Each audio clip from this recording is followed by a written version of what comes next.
স্বাভাবিকভাবে যদি আপনি বাজার পড়ে যাওয়ার সময় বিনিয়োগ করেন তাহলে সেটি অনেক সময় আপনাকে আরো ভালো রিটার্ন দিতে পারে। কিন্তু প্রশ্ন হলো, এটা কি এসআইপির ক্ষেত্রেও ঠিক? চলুন আজ আমি মোহন চক্রবর্তী আপনাদের সঙ্গে শেয়ার করছি হোয়াইট ওক মিউচুয়াল ফান্ডের একটি খুবই আকর্ষণীয় গবেষণা। এই গবেষণায় দেখা গেছে দীর্ঘমেয়াদে বাজারে সময় ধরার চেয়ে বিনিয়োগ শুরু করতে দেরি করাটাই আসলে বেশি ক্ষতিকর। একবার ভেবে দেখুন, ধরুন ঈশ্বর আপনাকে এমন এক জাদুকরী ক্ষমতা দিলেন যাতে আপনি বাজারে একদম নিচের স্তরটা আগেই জানতে পারেন। ফেব্রুয়ারি 2000-এ যখন সেন্সেক্স ছিল 6300, তখন আপনি এসআইপি শুরু না করে একটু বুদ্ধি খাটিয়ে অপেক্ষা করলেন। আর ঠিক বাজারের নিচের স্তরে অর্থাৎ সেপ্টেম্বর 2001-এ যখন সেন্সেক্স প্রায় 2900, তখন এসআইপি শুরু করলেন। এই 19 মাসের দেরিতে আপনি প্রায় 1,90,000 টাকা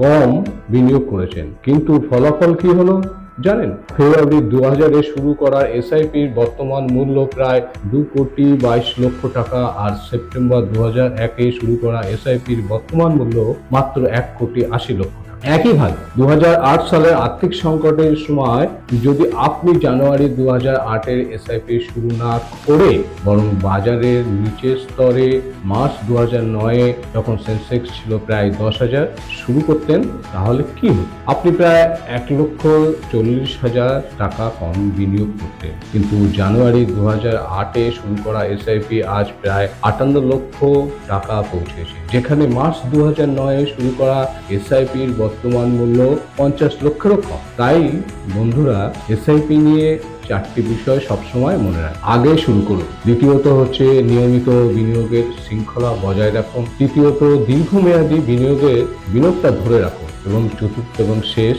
কোন তারিখে কত ঘন বা বাজারের কোন পর্যায়ে বিনিয়োগ করছেন সেটা নিয়ে বেশি ভাববেন না। ধন্যবাদ, ভালো থাকবেন, নমস্কার। Fund investments are subject to market risk. Read all scheme-related documents carefully.